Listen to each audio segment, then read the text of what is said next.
Well, good evening, everyone, and welcome to a special edition of Around South Jersey. Fred Melendez sitting in for Jim Quinn, and first of all, I want to make mention that I appreciate him giving me the opportunity to do things like this because I do a lot of play-by-play work for Jim, but I don't get to do too many interviews. I think I interviewed Brian Propo once, but that's been it. Today we have a very special guest, a Super Bowl champion. I don't get to see that too often here on this channel, but nonetheless, he was a member of the Los Angeles Rams, drafted by the Rams, took a detour to Detroit, if you will, and he's now back with the Rams, and he is a member of the Super Bowl champion Los Angeles Rams. Jamil Demby, a Vineland native, welcome to the program. Yes, sir. Thank you. It's a pleasure to be here. I'm going to take this from the beginning, if you will, because I know the NFL is the main goal. And now that you're there, you want to stay there and make a great career of the situation you have. Definitely. But first question that I'm going to have for you is, how did you become interested in football? Because I remember playing a little bit, and I couldn't take it. Yeah. You have to have that mentality of being aggressive, physical, and not worry about being hit. And I was the kind of guy worried about being hit, so I didn't last long.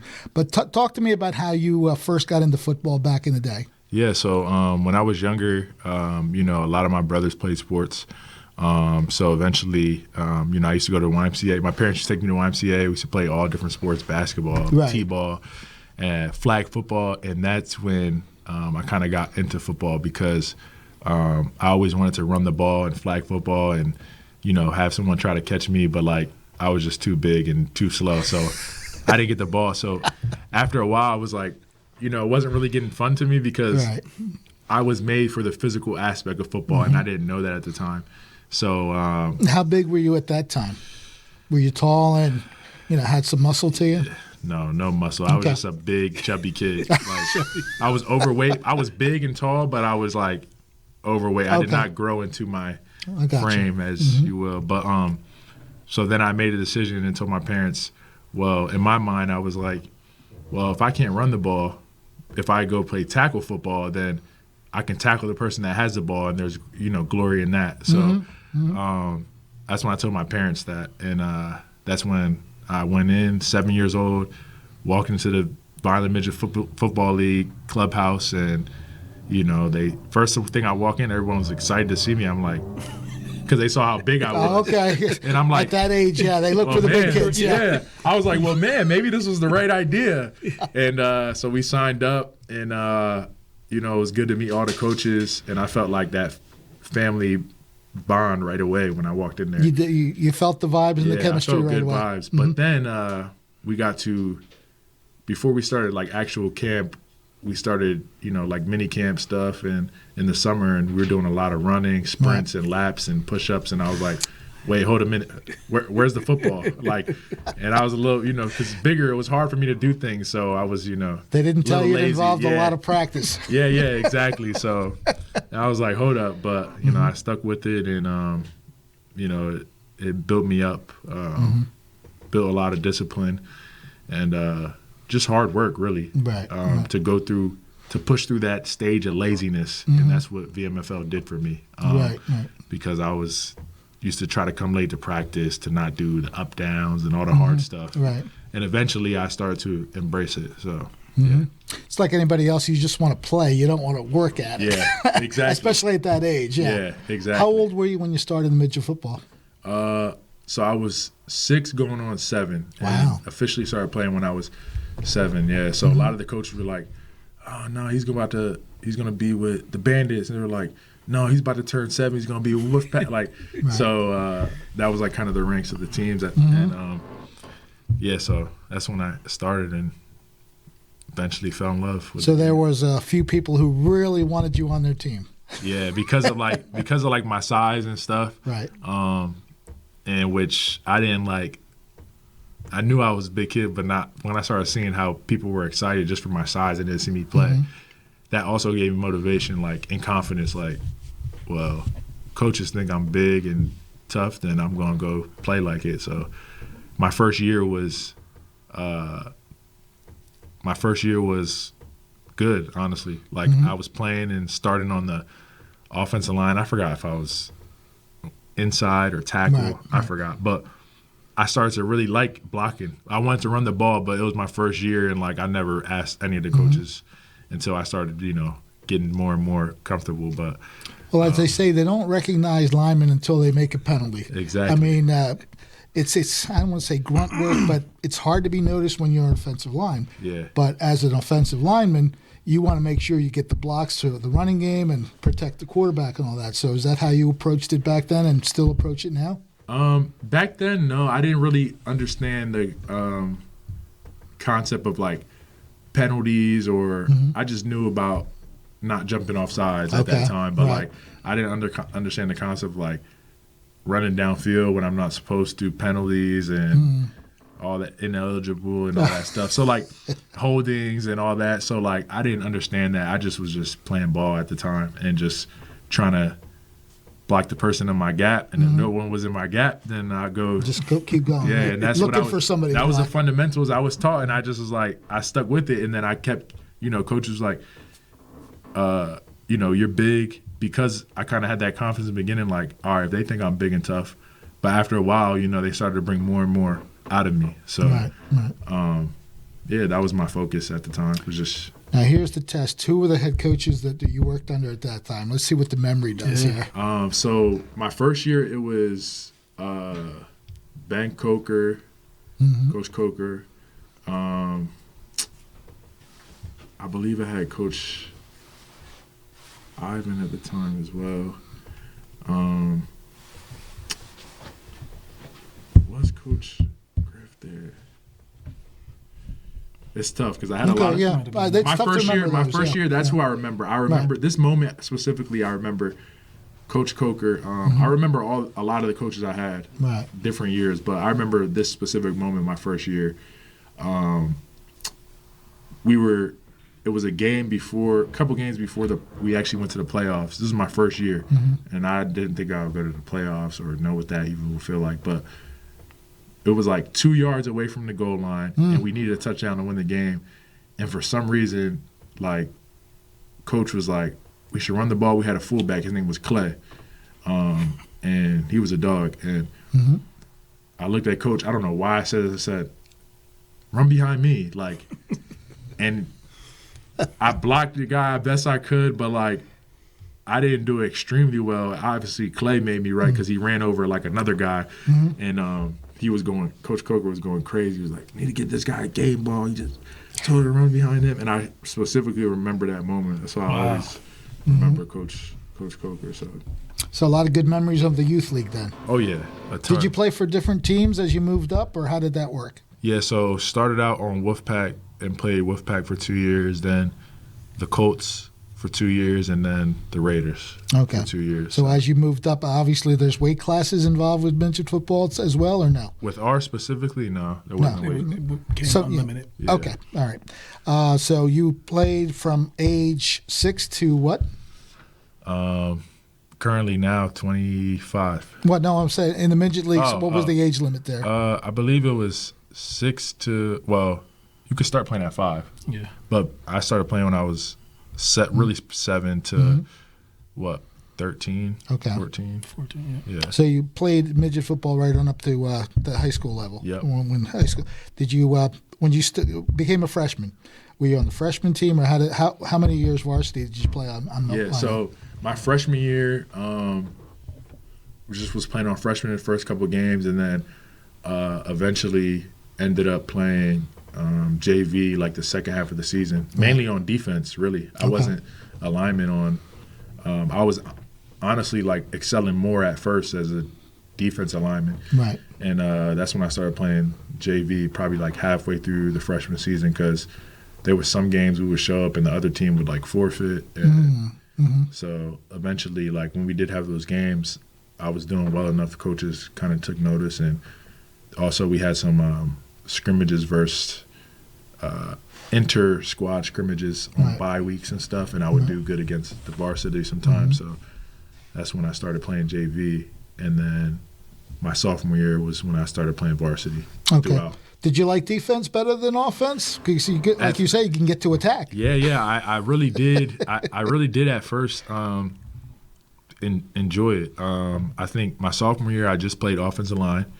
I played offensive tackle, and then my junior year I played both ways. Okay. And that's when I had a lot of fun. As I got into kind of my body conditioned, because playing both ways could be very it's taxing. training. So at my first game, it was like something to get used to just from the physical and conditional aspect. But when I got a tackle or got a sack or anything like that felt good. It felt better than getting a pancake at the time. So, and I can imagine that doesn't feel good at all. Yeah, no, exactly, no. But and then after my junior year, I had a dislocation in my left shoulder.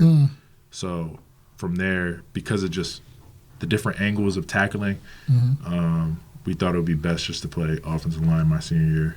Who was the head coach back then? So up to my junior year, it was Coach Josh Hedgeman, and then my senior year was Dan Russo became the coach.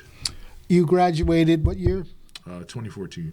Okay. I'm trying to piece things together here. Pacheco came after you, Isaiah? So as I was leaving, he was heading in. Okay. So I was still finishing out, my educationally and getting transitioning into college. I committed, and he had coming out of Midget League, he had a lot of buzz around him. So I could see why once I saw him at high school level. Exactly. So he had a lot of buzz, and I was definitely excited when he stayed at Vineland, because that was definitely my main focus, was wanting to prove that you can get a scholarship first off out of and being from Vineland, even though we didn't have much success, but if you care about your craft and care about your city and you want to go through Vineland, you can and excel. So he was how far behind you years wise? 4, he's 4 complete years. Okay. Yeah. So you guys didn't get to play varsity together? No, I was in my rookie year of the NFL when he was a freshman. In high school, and he took the team and did very well. I remember, and it was like, dang, now I'm leaving. They're doing good. I really wish I was just turn 1 back year. The clock. Yeah, I wish my senior year I could play with him and experience that, because he's a hell of a player. As we see, this is why I feel like this week is so special for him to be. Oh yeah, tonight might be his big night as well. Exactly. He will, speaking in existence, transition into the NFL, and for not only 2 potential NFL players being together at the city at the same time, it's huge. It's a blessing. Yeah, it's a blessing, and I'm so proud of that guy and everything he's been through.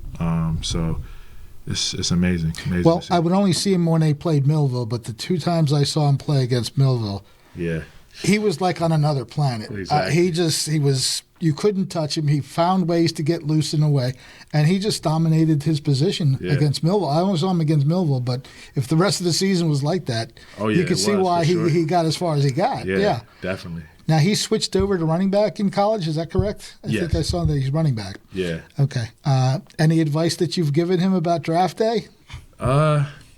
Just kind of like, staying patient, because,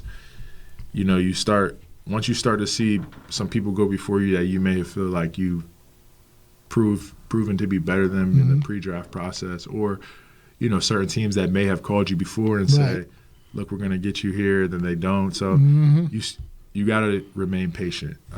So that's what I've been telling him. But he's, very good mentally. I always say, like, when I first talked to him being a freshman in high school, he had a lot of characteristics outside of football that I thought were really important, which I knew he was going to excel for sure. So. Okay. We're going to come back in just a minute to talk about your choices for college and things like that. I want to get your memories of draft day as well. A lot of things we can talk about. And just to make mention of the fact that tomorrow in Vineland, they're going to have a Jamil Demby Day where you're going to get a key to the city, huh? Yeah. That's pretty cool stuff. Super Bowl champion, and there you see what's going to happen tomorrow. Right around 5 o'clock in Vineland, they're going to celebrate their homegrown talent, Jamil Demby, as he receives the key to the city for being a member of the Super Bowl champion Los Angeles Rams. And, of course, they won Super Bowl 56. I lose track of the numbers, but, I'm pretty sure it was 56. Yeah. We're going to take a break and be back with more conversation with Jamil Demby, our guest here on Around South Jersey. Stay with us. More than a century ago, General Tire was born, right here in America. Since then, we've made a name for ourselves by making tires you can depend on. Tires built to handle any road this country can throw at them, and relied on by every kind of driver. So you know that no matter where life takes you, with General Tire, anywhere is possible. At Complete Care, we are patients serving patients. I choose to bring myself and my children to Complete Care because we are a one-stop shop. We use dental, we use medical. I feel as though the quality of care here is great. I love working here. I feel great to work at a place that serves the community. There's a lot of people in need. To me, patients serving patients means we've been in your shoes. We know what great care means to us, and we want to provide that for you.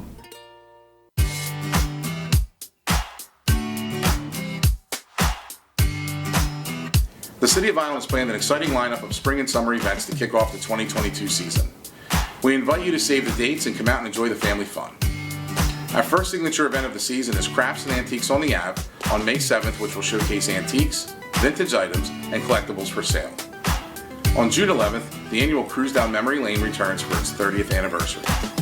June 26th brings the Running the Ave 5K, which has become Cumberland County's premier summer road race through our downtown area. August 21st, the popular Vineland Food Truck Festival returns, which each year brings thousands of visitors to Landis Avenue. And finally, we will shortly be announcing dates for the annual Jan Petro Park Concert Series, which is typically scheduled for Monday evenings during June, July, and August. Additional details and other events taking place throughout the year will be announced as they become available. Visit us at www.violencity.org and follow us on social media to stay up to date on what's happening.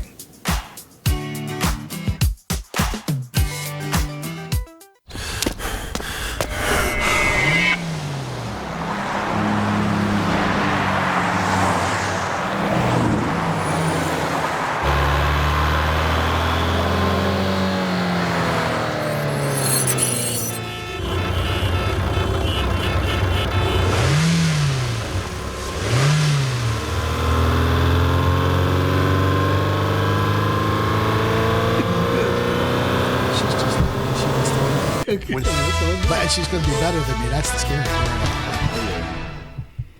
Welcome back to Around South Jersey. We have a very special guest in studio tonight, Jamil Demby, part of the Super Bowl champion Los Angeles Rams, the team that just beat out the Cincinnati Bengals. And what was it like to play their quarterback? Because Burrow looks like he's going to be the real deal.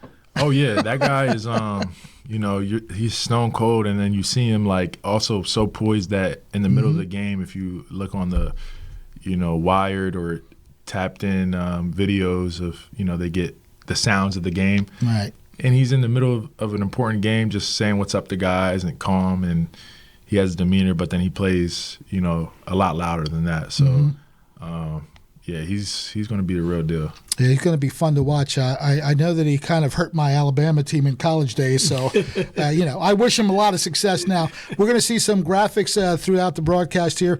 This is back when you hosted a camp, is that correct? Yes. Yeah, That was when the first one that we kind of partnered together after the year I got drafted, the summer I got drafted. So, that's when it all started. Okay. Curiosity question. There you are with the Rams themselves. When you got to your senior year at Vineland, yes, you start looking at colleges. Which colleges were most involved in your decision? So it was definitely a crazy process, up and down process.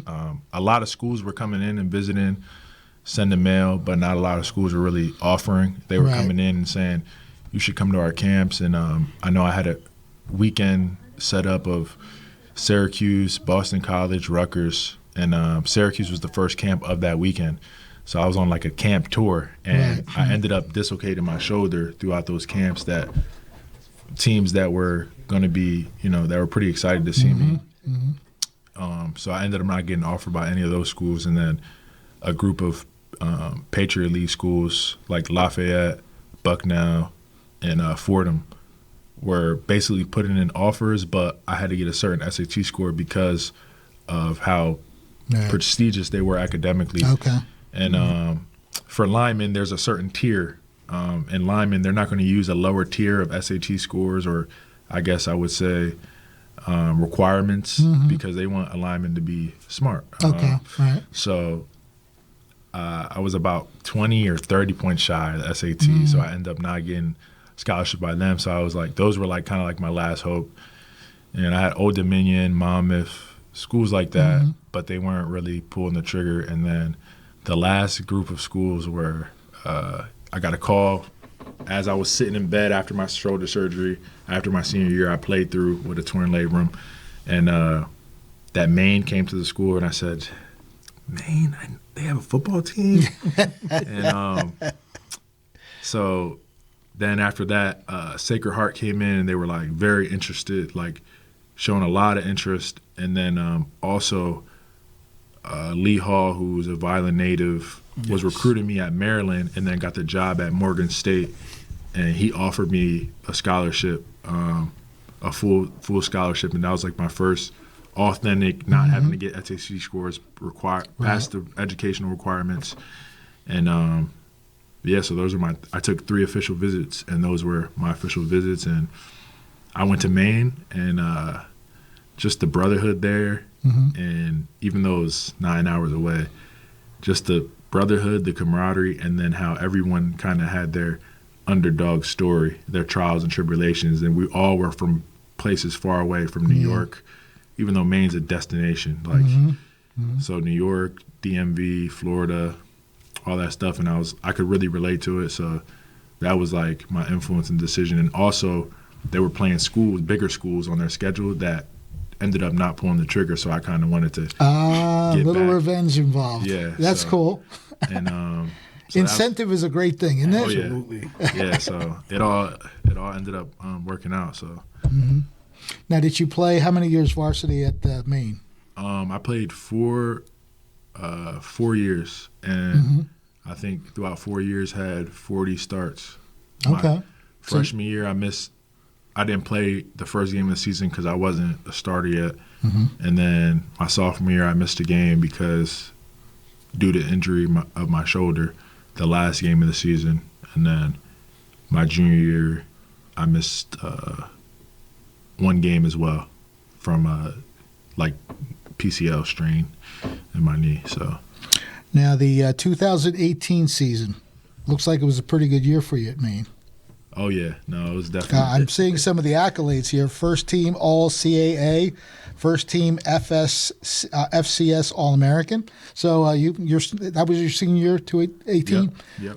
You really put it together that year. Yeah, no, definitely. I know after my junior year, I kind of was putting the CAA on notice. I got my first All Conference third team, and then I got a couple of preseason honors going into my senior year, and I was like, I need to uphold that. So that's when I kind of put it together and started to kind of hear from some agents, and I was like, this is the year. I got to put it all together, and I just took it day by day because I didn't want to put too much pressure on myself. So now, all the youth league, the high school stuff that you went through in the first couple of years at Maine, did it set you up for, like you say, really putting it together?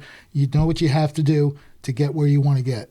Oh, yeah, no, definitely. I think everything that I went through definitely prepared me, and even still to this day, because a lot of things that, happened, whether it was I had success or I had failures or I had high hopes or I had doubt, I was built from a certain cloth that I understood how to bounce from adversity. Okay. That's a great trait to have, by the way. Definitely. And I had a toughness built up for me that from VMFL that transitioned to high school, and then from high school transitioned to college. And, being in Maine in the off season with snow up to your knees. And, I can imagine it wasn't fun playing in the weather up there. Trying to walk it was. So it built me for everything now. And then, still keeping my head on straight through these last 2 years of being up and down after playing and having success my second year, and then all of a sudden being up and down on the roster, and instead of just, getting affected by every single dip, I like to say, in my life being a stock market. Every dip or, negative area, instead of, letting it affect me, I just try to use it in my advantage and bounce back. So. Learn from the experience and get better. Exactly. Very good. Chris Wilson is our person here as well. Now, you are, what's your association with the VMFL? Yes. Violent Midget Football League. VMFL is our acronym, and I'm the president of the organization. Did you get to see him come up through the program? Yes and no. I was away at college playing football myself at one point in time, but his family, his mother and father, are good friends of mine. Right. Yeah. Okay. How is the Midget Football League going now? When I came home, doing certain things, we would see Jamil playing high school games and things like that. The league's going great. We had a COVID year, 1 year where we were no participation from our city. Right. But numbers are great. Yeah, numbers are great. And, of course, you guys are the guys that put the players on the Vineland squad. And, like you say, if you work hard enough, maybe some college offers come their way. Ultimate feeder program for our Vineland High School throughout the years. VMFL was established in 1952, so long, way before me. Yeah. So, yes, for a litany of years, we've been the feeder program for our high school. And Jamil is one of our pride possessions, let's say, that fell in love with the game, during the midget levels and succeeded to high school and to Maine and then ultimately the draft. Right.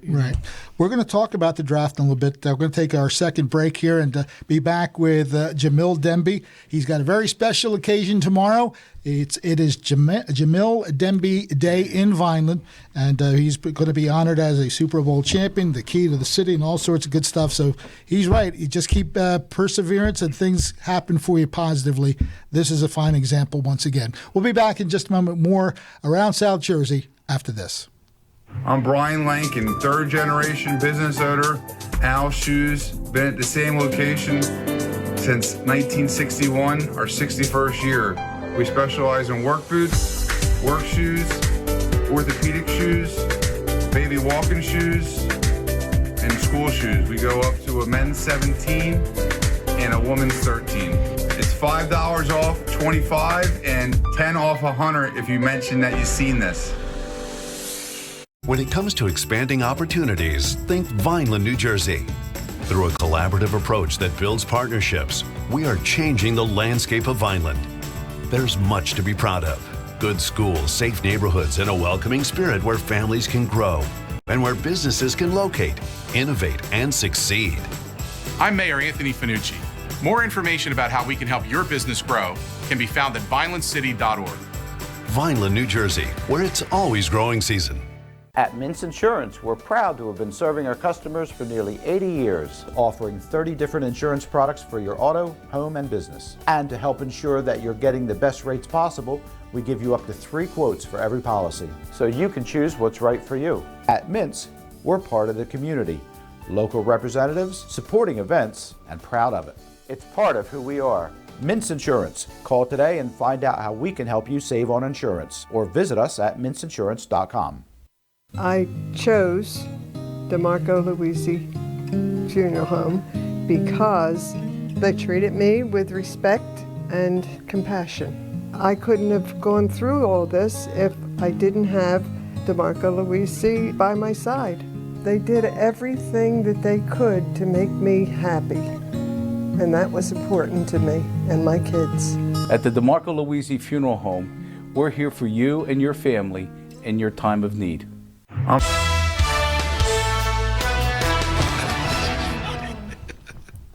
Around South Jersey, it's Fred Melendez sitting in for Jim Quinn, and we have a very special guest for you tonight, an NFL champion. I love saying that. And I know you love hearing it. NFL champion. Jamil Demby, who is going to be honored tomorrow. 5 o'clock, is it at City Hall that this is happening? Correct. 5 o'clock tomorrow. It's going to be Jamil Demby Day, and he's going to be presented with a key to the city. So all sorts of great things happening for this young man. There it is. You come celebrate. There's the address, 640 East Wood Street in Vineland, starting at 5 o'clock. So those of you in Vineland, it's a proud day for all of you. Okay, that's what communities are all about, to seeing young men and young women, for that matter, succeed in life, and this man has certainly done so. All right, so let's get to the draft, and this is after your senior year, right? Yes. Tell me what you were thinking as the draft approached. Oh man, I was definitely. I didn't know what was gonna.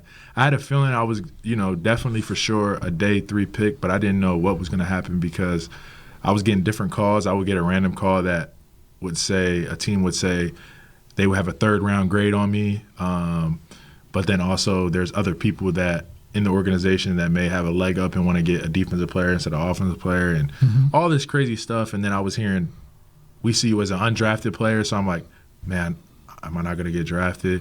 And then I have people that say it's so many different scouts and coaches calling you that, some of them love you, think highly of them. Some of them think you got more work to do. So my mind was going in circles, but all I knew is I had a strong feeling I was going to get an opportunity, and whatever opportunity I would get, I knew I would stick some way, somehow. And, the road hasn't been, daisies and roses, but I've been continuing to grind, and I've been sticking around for a reason. So, but my head was spinning. All I knew is to just have a get together, a function, a party on the last day because I didn't know what could happen. So I was nervous as the rounds kept going by, and I was just nervous, but I was trying to just keep my head on straight and not get too high, not get too low. So. Is there any kind of like pre-draft, I don't know, say workouts, or how does the pre-draft stuff work? I'm not too familiar with, because we just wait for the day of the draft. We don't really get to see all the other stuff. Yeah. Do you guys have to go through some things before the draft to have teams look at you and things like that? Oh, yeah. So in my process, I went to I was a late invite to the NFLPA Bowl, and I ended up going there, doing well, and then I got invited after the day after the NFLPA, or the day of the NFLPA game, All-Star game, collegiate All-Star game. I got a call, my agent got a call that they wanted me to go to the Senior Bowl, which is like the top of the top prospect All-Star game. And once I got there, I did well during the week and ended up playing a pretty good game against some first, second rounders talent. And, just a guy from Maine, a guy from Vineland. And that's how I approached it. I was just out there like there was just something within me that just kept me going and believed like I belong here. Yeah. So, and then after that, got invited to the Combine. And, I think the strongest of my pre-draft process was those All-Star games. If it wasn't for those All-Star games, I may have not get drafted because when I went to the Combine, I'm wasn't a big test guy with the injuries I had before physically, but I knew how to put it together on the field. So after the Combine, I was also nervous because my stock did drop a little bit, not performing extremely well, but you go through a lot of meetings and stuff with coaches. Coaches get to they hear about this guy from Maine, but they don't know who this guy from Maine really is as a player mentally.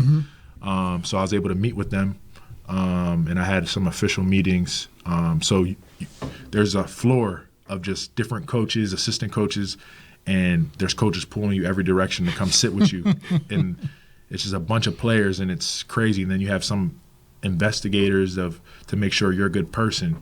So they're investigating you as well, and you're meeting with all these people. And then you have official visits, and this is all at the Combine. You have official visits that you may have like a handful of teams that want you to come into a room, and it's the general managers, the coaches, the front office, and they all sit you in a room and they ask you questions. They get you on the board. What kind of questions do they ask? Is what I was just about to ask. What kind of questions do you get asked? Yeah, I didn't get any bizarre.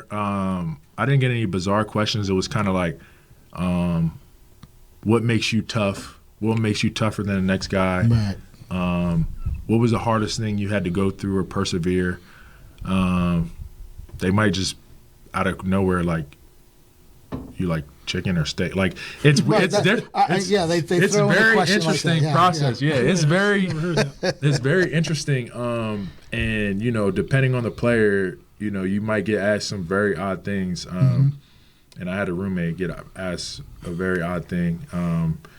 And then they make you go on the board, draw up some plays or draw up your favorite play in college, but they want me to know the formation and all that. Wow. Yeah. And they'll show some film of your good clips, your bad clips, and kind of just pick your brain that way. And then you'll have some workouts. And yep. Here's some of the activities that you've been involved in throughout your career as well. The combine now.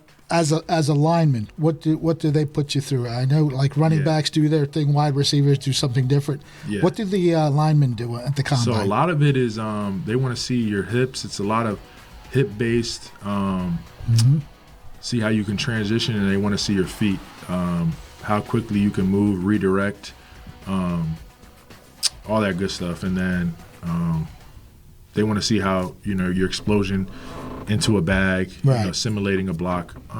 So, yeah, things like that. And I think after the combine, I had a few workouts with some teams. Two of them were, 3 teams came to Jersey. One was the Texans, which was just me and the Texans offensive line coach. And then another one was a group session of the Atlanta Falcons and the 49ers. They both just took me through a workout. And then another one was with the Ravens. And also I had one in Maine for the with the Titans. Wow. So you go through some pre-draft, and then after that, you could get some official visits. Like they call them 30 visits. Like certain amount of prospects you're allowed to invite to your facility. Okay. So then it's kind of the same thing as those group combine, where you meet the GM, front office, and they kind of get you in the facility, get you around, get you acclimated, and that's a team that's interested in drafting you, most likely. So then after that, you wait and anxiously. The hardest part, right? Yes. How many teams then contacted you directly, roughly? You mentioned some of them, but yeah. So I mentioned those teams that I worked out with, did workouts, and then I visited. I actually started out with just a visit to Miami for the Dolphins, and then next thing you know, out of nowhere, that week got crowded up real quick. Like I ended up having to fly to New Orleans, all in 1 week. Fly to New Orleans for the Saints, then fly to the Jets in New Jersey, then fly to Miami, and then fly to LA with the Rams. And those are all like official in-visits, seeing the facility, all that. The medical staff now gets to see you more, strength staff. And then I flew back Friday. I had a red eye Friday night, and then had a workout with the Ravens on that Saturday. So it's an ongoing process. It's a grind, is what it sounds like. It's mental, and you're answering questions, you're sleeping, you're going from morning to night. And, but it was fun. It sounds like you racked up a lot of those mileage things through the airport. Whatever it is, that frequent flyer miles. Yeah, sounds like you racked up a few of those. Oh yeah, no, most definitely. I hopefully they send me another one and I could fly for free now. There you go. That's it. That's it. Now draft night comes, the morning of the draft day. Take me through the day a little bit. Yeah. So the night before, I watched a couple of like Netflix shows just to get my mind off of it. I was anxious, and I woke up right away to a call from the Falcons, O-line coach for the Falcons, Kyle Flood at the time, and he was just letting me know. He was like, if you end up not getting drafted, just know, kind of convincing me, because when you don't get drafted, then you get to kind of choose if you have offers from undrafted, preferred free agent offers from different teams. So he was kind of putting his bid in, like, if you don't get drafted, we got a spot for you. And they talk about giving you the best signing bonus as a free for undrafted. They can promise you the world, but giving it to you is another story. Yeah, so you got all that, and I'm just like, that was the first call talking about if you don't get drafted. So I'm like already waking up, and I'm like, put a little doubt in your head. And then I had my coaches that were at Maine that ended up getting jobs in the NFL. My offensive coordinator at Maine ended up getting a job with the Rams. He was assistant wide receivers coach. And then my offensive line coach for my senior year had a job at quality control with the Lions. Okay. So those are my kind of initial ties as well with the Lions and Rams. And I ended up, those are the only two teams I've been a part of. Right. So they were calling me and letting me know, like, keep your phone close. And that was encouraging. And then I'm just getting ready. And then we go to the Double Eagle restaurant and just seeing family and everything. And then I'm like, more I'm seeing family, the more I'm getting anxious because I'm like, what if I don't get drafted? Everybody came here. And it's just anxiety. Yeah, I can see that being a concern. Yeah. And then you kind of get caught up in the excitement and you forget about it a little bit. Then you start seeing people going before you that you might have felt like you've played better than. Oh, right. And then you're kind of like mix of like frustration, anxiousness, but also like, so you got two people on the shoulder, calm down. Nah, forget that. So yeah, it's a battle. It was a mental battle. Now you were the 192nd pick, is that correct? Yep. Yes, what did it feel like to get the call? The moment that you knew you were drafted, what did that feel like?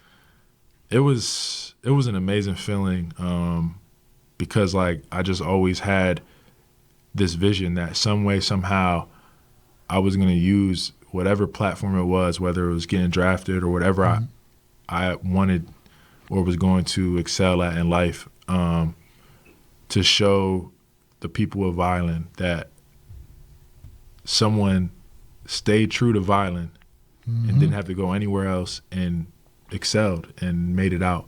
So when that happened, it was like just a sense of amazement because not only do you have that vision that you wanted and wanted to get that platform to show all these kids, the youth that, you know, you can make it out, but to then get drafted and I've been playing football since I was 7. Right. And never did I think that this really was going to happen. And to have all my family around, you know, my mentors, friends, it was amazing. Did you take any videos of that you have stored away? Yeah, I don't need to hear about it, but you have that moment on video somehow, right? Oh yeah, we were just looking at it. It's so funny. Right here before the interview, we were looking at it. Oh well, all right. We're gonna take a quick break here. I'm going to talk about the NFL experience that you've had so far, because that is the ultimate. You got to the show, as they say. Yeah, and we're going to talk about that in just a minute. Stay with us here on Around South Jersey.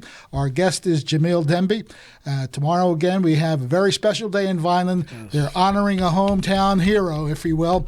Jamil Demby Day coming up tomorrow at 5 o'clock right there at City Hall. And you can certainly stop by that address right there and see Jamil get his key of the city. It's going to be a very big moment. That's happening tomorrow. We're going to take a break and talk about the NFL experience that this young man has had. We'll be right back. I'm Brian Lankin, third-generation business owner. Al Shoes, been at the same location since 1961, our 61st year. We specialize in work boots, work shoes, orthopedic shoes, baby walking shoes, and school shoes. We go up to a men's 17 and a woman's 13. It's $5 off, $25, and $10 off $100 if you mention that you've seen this.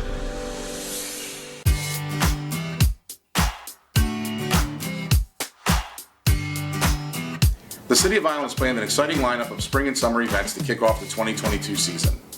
We invite you to save the dates and come out and enjoy the family fun.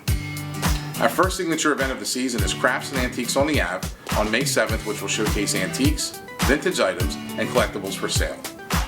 On June 11th, the annual Cruise Down Memory Lane returns for its 30th anniversary.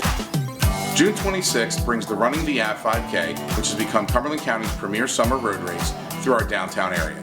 August 21st, the popular Vineland Food Truck Festival returns, which each year brings thousands of visitors to Landis Avenue. And finally, we will shortly be announcing dates for the annual Jan Petro Park Concert Series, which is typically scheduled for Monday evenings during June, July, and August. Additional details and other events taking place throughout the year will be announced as they become available. Visit us at www.violencity.org and follow us on social media to stay up to date on what's happening.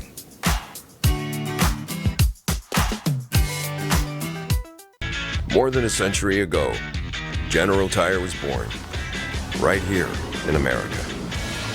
Since then, we've made a name for ourselves by making tires you can depend on. Tires built to handle any road this country can throw at them, and relied on by every kind of driver. So you know that no matter where life takes you, with General Tire, anywhere is possible.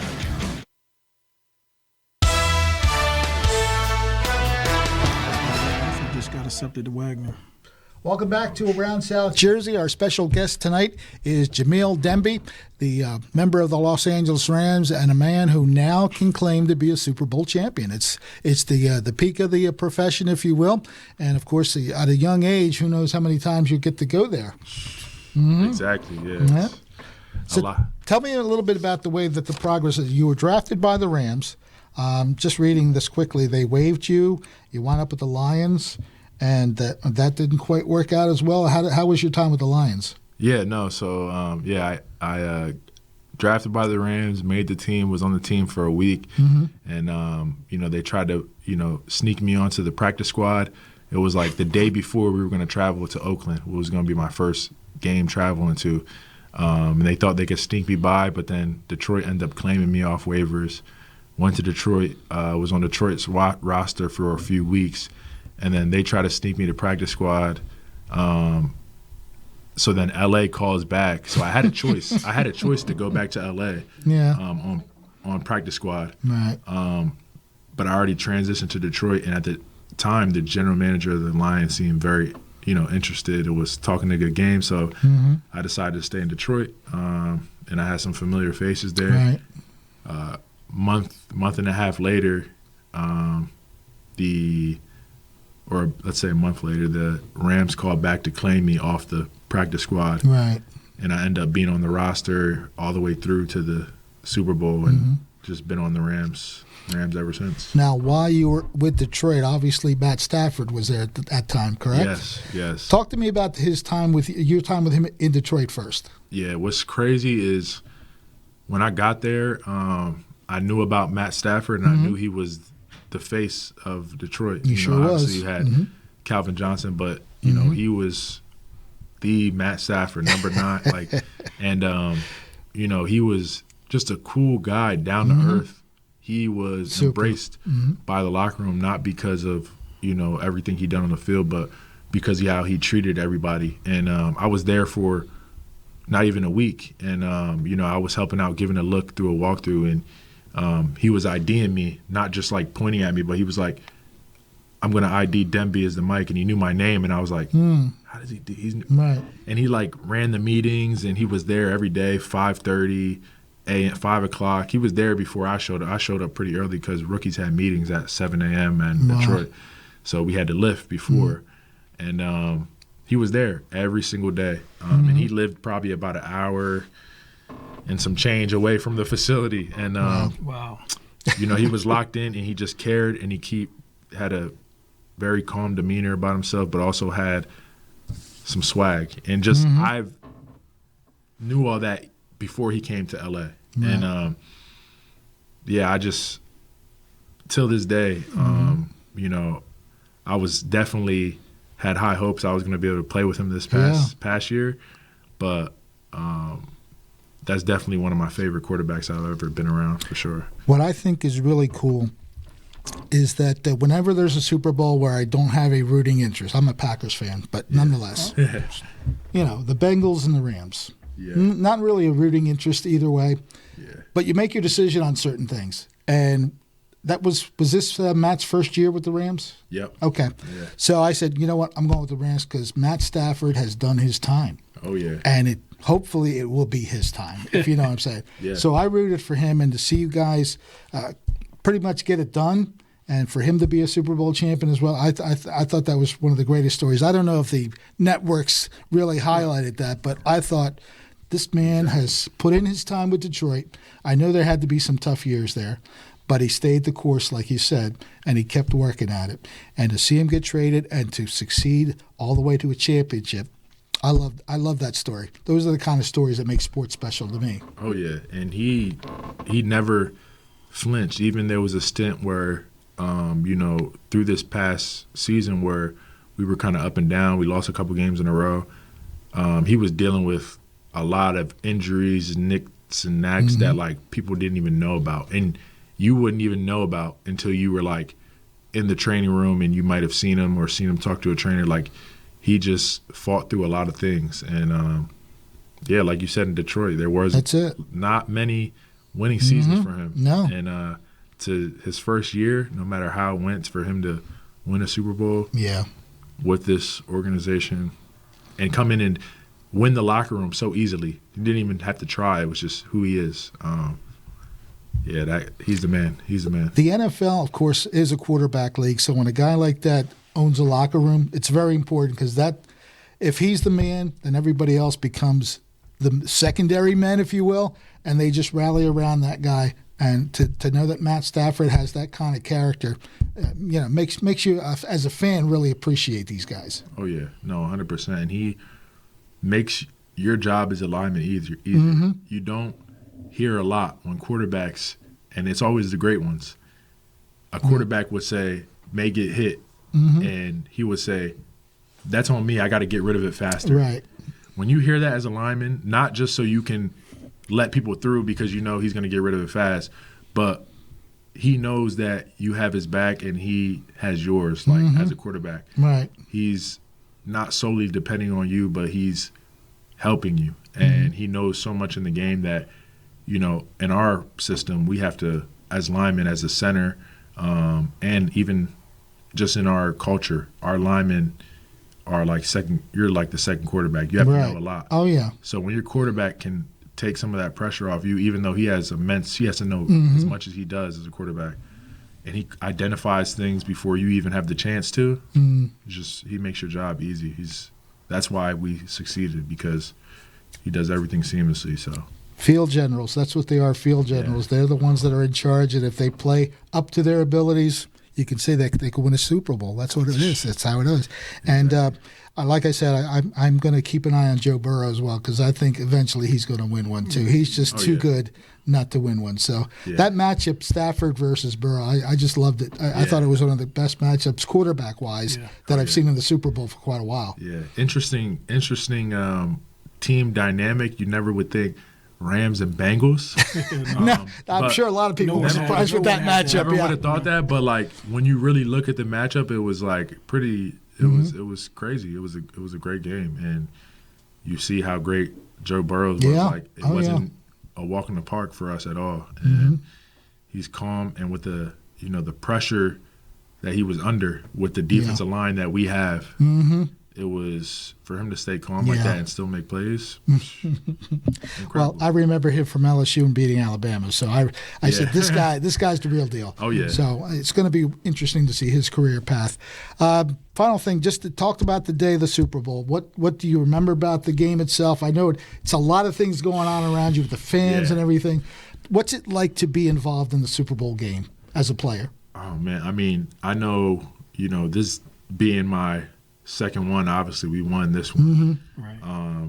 First of all, I just give ultimate thanks just to be to the Most High, just being a part of it, and not once but twice. Like you said, it's a lot of players that really set out. That's a goal for them to make it to the Super Bowl, and a lot of people have singular accolades, like they want to be an All-Pro, Pro Bowler, but you live to get to the top of the top, and to experience that twice, and it's a different feeling. And also, it's like when you're those two teams, you kind of, the way you move, the way you're treated, as if like you got the president with you. Like it's a different feeling. It's awesome. Swag. Yeah, it's just amazing, and you feel like just unstoppable. Like it's a crazy feeling. Now, when you were a 6-7-year-old in midget football, were you picturing being in the Super Bowl back then? I know it's a tough question because young kids, I don't know if they have those kind of thoughts. He probably was picturing running a touchdown. Yeah, for real, exactly. It's always the lineman. Yeah. No, I know growing up, my dad was an Eagles fan. Okay. And I remember watching, and I was an Eagles fan as well growing up, so I remember watching the Super Bowl versus Eagles versus Patriots, Tom Brady, Spygate and all that. So we ended up losing by like field goal or something. That and I remember crying, and I was like, that we lost. But after that moment, I was like, one day, like in my mind, I was like, I wanted to go to the Super Bowl. I didn't think I would be in it, but I wanted to go to the Super Bowl one day with my dad, and like the vision was so clear, like it made me kind of change my like emotion when I thought about it. But never did I think I was going to be on the sidelines of the game. So I love earth-shattering moments in life, right? The kind of moments that make you think, yeah, that's what I want to do. That's what I want to be. Our guest has been Jamil Demby. He is a 25-year-old football player. You have plenty of years left to go then, huh? Yes, sir. You're going to be playing into your 30s or so? That's the goal. I would love to. I know it's a tough grind. Young. Yeah, I know the NFL's a tough grind with all the hitting and whatnot. And being a lineman, you're going to get hit more than you deliver the hit, if you know what I'm saying. Yeah, exactly. But the fact that you were there, you've been there twice, as you say, you won one, and you have a team that, who knows, they're poised to perhaps continue to be successful that way. And we certainly wish you a lot of success in the NFL, no matter how it turns out. Yes, You're sir. living a dream, as they say, to be able to play in the NFL, and you love doing it. That's absolute. When you love what you do in life, it's not even a job, correct? Is that a fair way of saying it? Yeah, I think, happiness and loving what you do is a better price than what you get paid. So there you go. It doesn't matter how much you're getting paid. If you don't love it, then sometimes value and sanity and happiness is more important than everything else that comes with it. So last question, how do you feel about the fact that your hometown is going to have a day for you? What's it mean to you to have Vineland celebrate you? I mean, to be quite honest, it kind of, it's a different feeling, and it honestly, there's more gratitude and graciousness and more excitement, honestly, than getting drafted. Like, getting drafted was my dream, but also my dream was to be able to give back to the city of Vineland, which I come from, and to show the youth, the kids coming up in the Youth Football League, VMFL, that, if you put the work in, no matter if it's football or not, you can make something out of it. Don't take your best shot is what you're saying. Exactly. Make sure you work for what you want, and you never know how it can turn out. Exactly. Yes, sir. There you see what's going to happen tomorrow in Vineland at City Hall, 5 o'clock start. Jamil Demby Day, a Super Bowl champion being honored by his hometown, and it just doesn't get much better than that. Jamil Demby, thank you for coming out. Yes, sir. Chris Wilson, also good talking to you. We hope that you stop by tomorrow, 5 o'clock, Vineland City Hall, when this young man gets honored by the city of Vineland for his accomplishments. Thank Jim Quinn for allowing me to be here in the seat tonight. And again, tomorrow, 5 o'clock, City Hall, it'll be Jamil Demby Day. So if you get a chance, stop on out and honor a local hometown hero. Good night, everyone, and enjoy your evening. This has been a QBC television production, in association with our partners and sponsors. QBC broadcasts on Comcast Cable Channel 22, and live streams its programming on Facebook and YouTube. All rights reserved by Quinn Media and QBC, programming that serves the South Jersey market.